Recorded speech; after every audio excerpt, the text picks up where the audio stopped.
Hello, friends. Welcome to Nirmal Bang. I'm Piyush Jain, and today we are bringing to you a conversation around a very exciting company, which is very soon going to launch IPO. The anchor round is on its way, and the name of the company is Divgi TorqTransfer Systems Limited. It is an auto ancillary, and also again basically finds its peers like Endurance Technologies, that is steering, Bosch. It's a sector again which basically finds its way both in the non-electric and the electric segment. To further discuss more about the company, let me invite the Executive Director, Mr. Hirendra Divgi, and also the Managing Director, Mr. Jitendra Divgi. Uh, Both of you gentlemen, welcome to the show. Thank you, Piyush. It's a pleasure to be here. Uh, Jitendra, let's first start. My first question to you will be about the sort of company. Uh, Help us understand from a viewer perspective about the business model of the company, about the history of the company, and why actually now at this juncture, because I know the pedigree is almost 60 years old, why at this juncture you've decided to really bring the IPO? Yes. Thank you, Piyush. It's a pleasure to be here. And for the benefit of your viewers, I'll quickly give you a snapshot of the history and background of our organization and answer your question about why IPO now. So we're based in Pune since 1964, and we're in the business of making transmission parts. And in the last, I would say, 25 years or so, we've graduated to making complete systems. We pioneered, the introduction of electronically controlled transmissions in the country in the area of four-wheel drive applications for SUVs and pickup trucks. So obviously, customers like Tata and Mahindra were our anchor customers and continue to be anchor customers. Um, um, so in 2016, we kind of charted our own path and acquired the majority share of Borg Warner from the joint venture that we had with them for almost 20 years. And with the progress that we've been able to make in the last 6 to 7 years, uh, we have reached a stage where we are in a position to redeem the promise we gave to our private equity investors who showed a lot of faith and confidence in us at that time to help us sort of steer an independent path of our own in 2016. Along with that, we have the opportunity to raise resources to sort of turbocharge our growth at this very critical takeoff point. The industry is at an interesting crossroad. There are various forces and trends that are prevailing, and we think that in this rising tide, we can take advantage of this conducive market environment that is around us. Finally, and but certainly not in the least, we have a terrific team of highly talented people who have been with us on this journey, and we believe that we can unlock, value of the business and share in the rewards through this mechanism. So I would say this would explain, a little bit about our company and why the IPO now. Right. Value locking basically always again sort of brings a lot of advantages. Again, it brings global reputation, recognition, also sort of a peer-to-peer recognition. There are a lot of advantages with the stock market here. For our viewers, again, Divgi is an automotive company entity, again, basically providing transfer case, stock coupler, dual clutch automatic transmission solutions. It has three manufacturing facilities across India. Clients, again, basically, Mr. Divgi has already highlighted. Now the question is, let's make the business model simple for our viewers, and let's try and understand where this automotive actually ancillary company is finding demand for its products and what type of products it is making. Mr. Hirendra, let's come to you. And let's try and sort of get an answer in terms of what are the specific products actually your company is making, and what is the sort of USP, unique value, which you're offering to your customers. Sure. As Jiten explained, we were in a joint venture with BorgWarner Automotive for nearly 20 years. And the product technology that we acquired from BorgWarner was primarily in the 4x4 transfer case and all-wheel drive systems. One of the objective of us buying out the BorgWarner stock in our JV was to expand into new product that an emerging market like India requires, mainly automatic transmissions and transmissions for EVs. That is a fast-growing trend that everybody is seeing happening. And so our core competence in very precision gear manufacturing and the product development and systems level product development techniques that we acquired from BorgWarner has enabled us to widen our product portfolio with a very thought through strategy to diversify our customer base, the market segments we are in, and also geographies. Exports has been a key component of our strategy, and we continue to work in that area. So, to summarize, I would say the automotive industry is in a, I would say, state of transition, both from technology driven because of electrification, and also I would say re-engineering the whole supply chain because of geopolitics and the way uh, things are happening in the world. Sure. And So, and both so these, as much as they pose a challenge, it's also a fantastic opportunity for a company like us. sure, sir. So, Mr. Jiten, if I actually want to ask, your components, are they going across buses, trucks, passenger commercial cars, or it is only for the cars? The components and systems that we make find application primarily in passenger vehicles, but also light commercial vehicles that have the propulsion characteristics of cars. So pickup trucks and light commercial vehicles.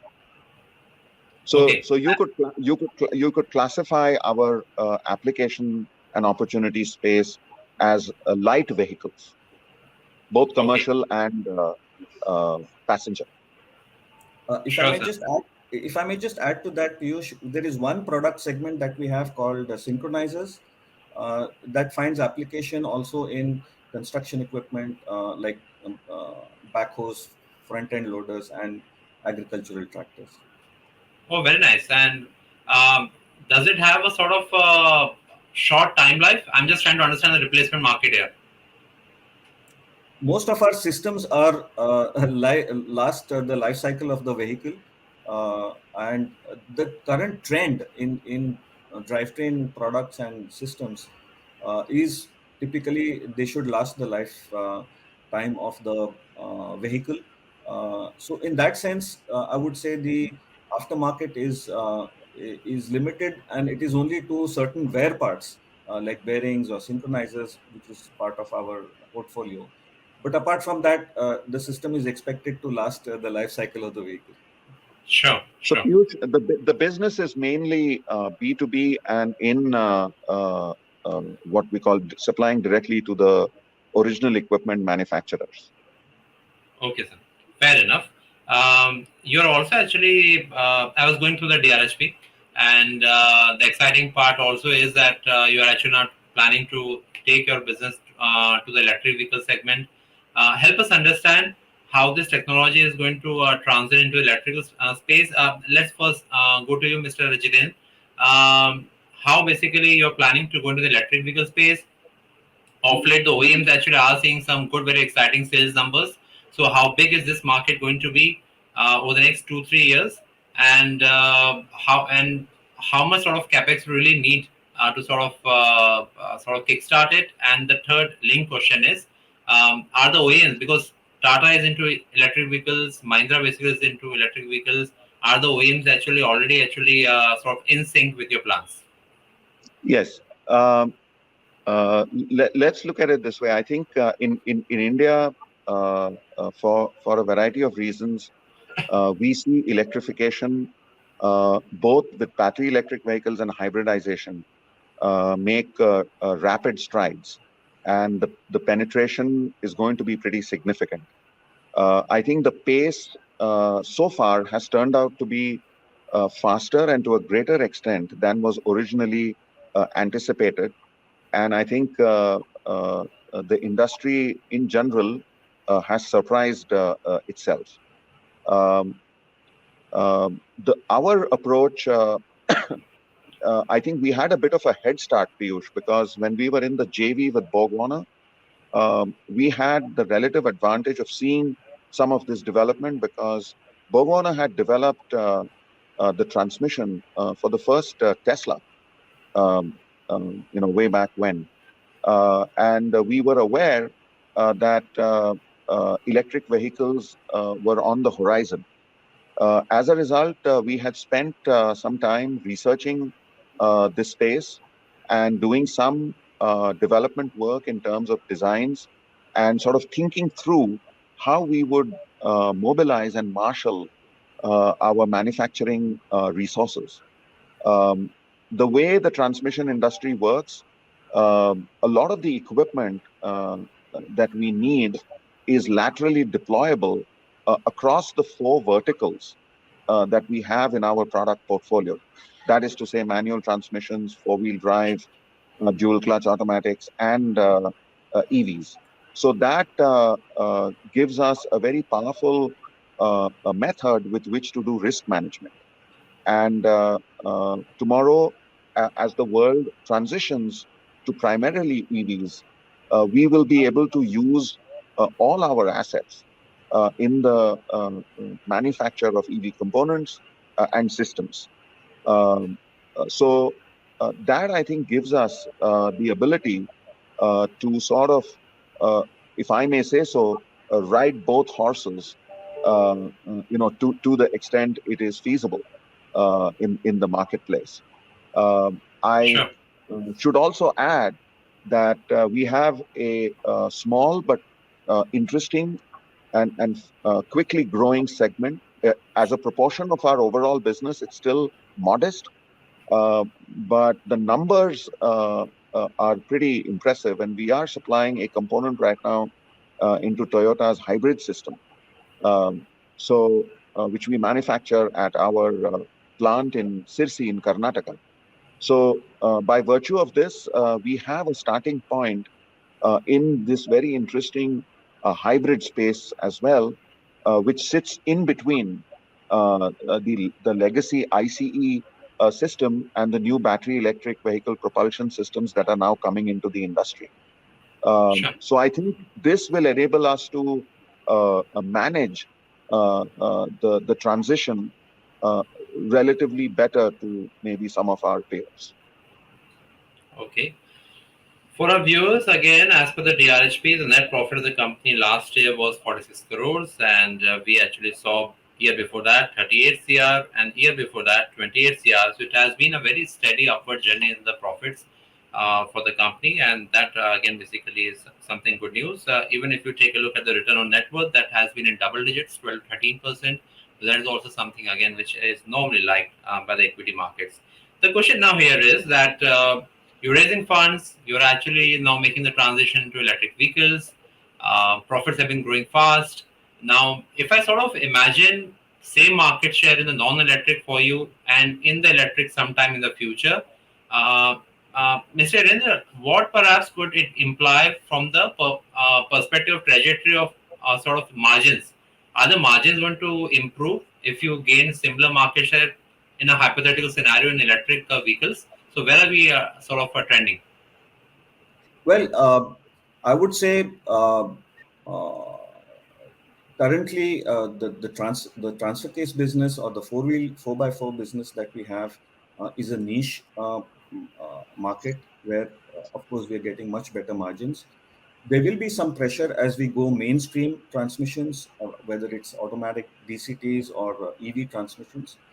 But I will say, for the benefit of your viewers, that we have a very robust financial analysis process that in which we use in the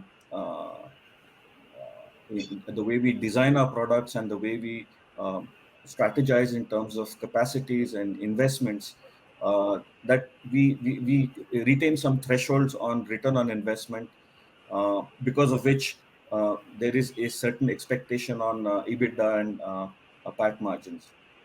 Below that threshold, we don't we don't operate. We have to meet this either through engineering innovation or through process innovation, and that's where I guess the expertise or the core competence of the company shows in the financial results as of now. Okay. Mr. Jitendra, what's the average asset turnover in your sector and for you so far? So what has happened is we have already commenced our investment schedule. So in the last couple of years, our asset turns have been a little more modest. But historically, if you see, they've been above 3, I would say. Okay. And please correct if I'm wrong. Are you investing roughly around like what 150 CR? Like how much you're investing in the new manufacturing facility from this IPO?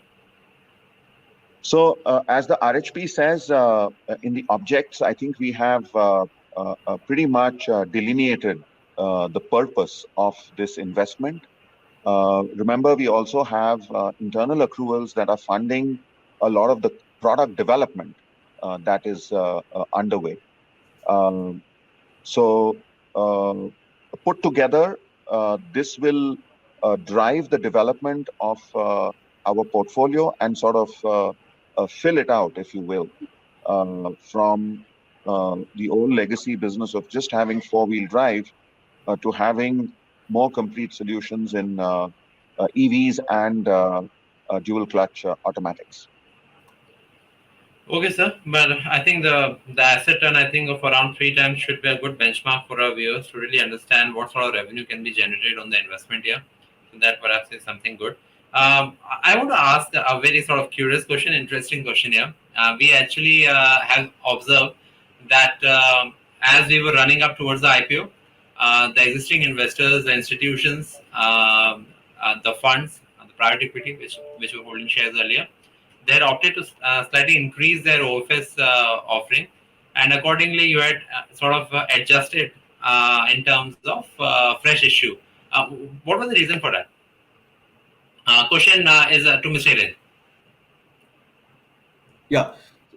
See, the timing of the IPO was being thought through in terms of the market ups and downs that was happening.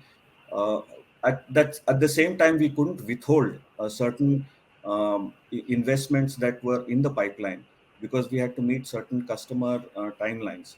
So we had to pay those through the internal accruals. For that reason, the objects to the primary has come down a little bit. And I think at the end of the day, our private equity partners felt we are giving them a good value in this IPO, and it's their decision, which we had to honor. Yeah, absolutely. Your peers actually are trading a very rich valuation. So let's hope, I think, it all sort of goes well, because this sector normally actually is being seen very favorably amongst the market here. My last question to Mr. Jiten, and that would be, given where we are right now in terms of auto ancillary, in terms of demand, how you're seeing a broader sector demand.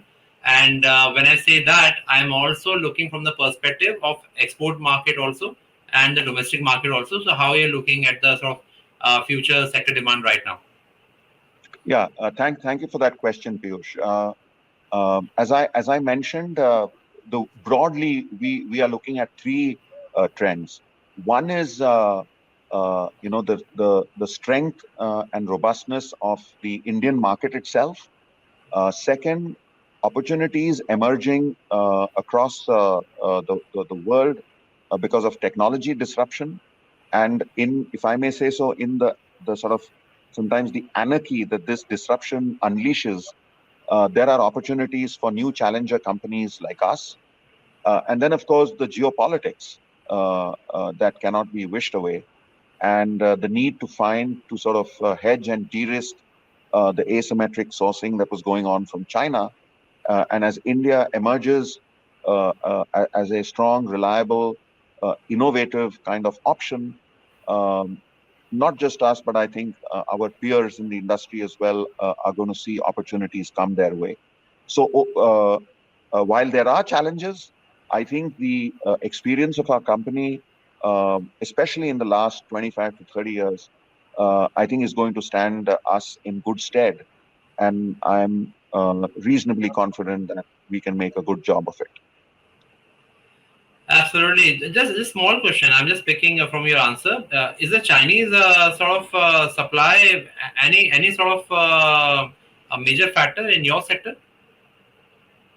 We do have sources in China, but remember the intellectual property is with us. So what we source from China are commodities on which we always have strategic options in India or elsewhere.